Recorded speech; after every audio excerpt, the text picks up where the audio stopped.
अस्सलामुअलैकुम friends, welcome to my YouTube channel Showbiz world.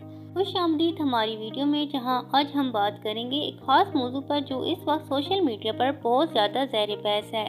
Pakistani drama industry के मारूफ अदाकार दानिश तैमूर हालिया दिनों में अपने एक बयान की वजह से मीडिया पर नज़र आ रहे हैं, लेकिन सवाल ये है कि आखिरकार वो क्या कहना चाहते हैं। आज की वीडियो में हम इस बात की वजाहत करेंगे। गुज़श्ता दिनों एक रमज़ान ट्रांसमिशन के दौरान दानिश तैमूर ने अपनी एहलिया आयजा खान के साथ गुफ्तगू करते हुए कहा था कि उन्हें 4 शादियों की इजाज़त है, लेकिन वो फिलहाल अपनी एहलिया आयजा खान के साथ हैं। इस बयान के बाद सोशल मीडिया पर लोगों ने मुख्तलिफ रद्द-ए-अमल दिखाया।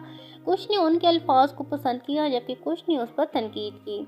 लेकिन जैसे ही ये बयान सोशल मीडिया पर वायरल हुआ तो दानिश तैमूर ने फौरी तौर पर वजाहत दी। उन्होंने कहा कि उनके अल्फाज को हल्फ समझा गया और उनकी नीयत कभी भी किसी की दिल आज़ारी करने की नहीं थी। दानिश तैमूर ने मुआज़रत करते हुए कहा कि शायद उनकी ज़बान फिसल गई थी और उन्हें फ़िलहाल का लफ्ज़ इस्तेमाल नहीं करना चाहिए था।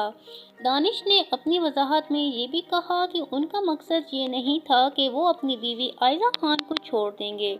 उन्होंने इस बात को भी वाज़ेह किया कि वो अपनी ज़ाती ज़िंदगी को निजी रखना पसंद करते हैं और कभी भी इस पर ज़्यादा बात नहीं करते।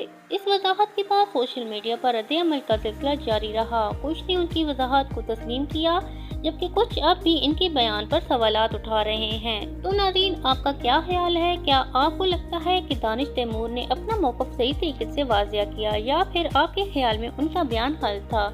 हमें कमेंट्स में अपनी राय दें और वीडियो को लाइक और शेयर करना मत भूलें। मिलते हैं नेक्स्ट वीडियो में। अपना ख्याल रखिएगा। अल्लाह हाफिज़।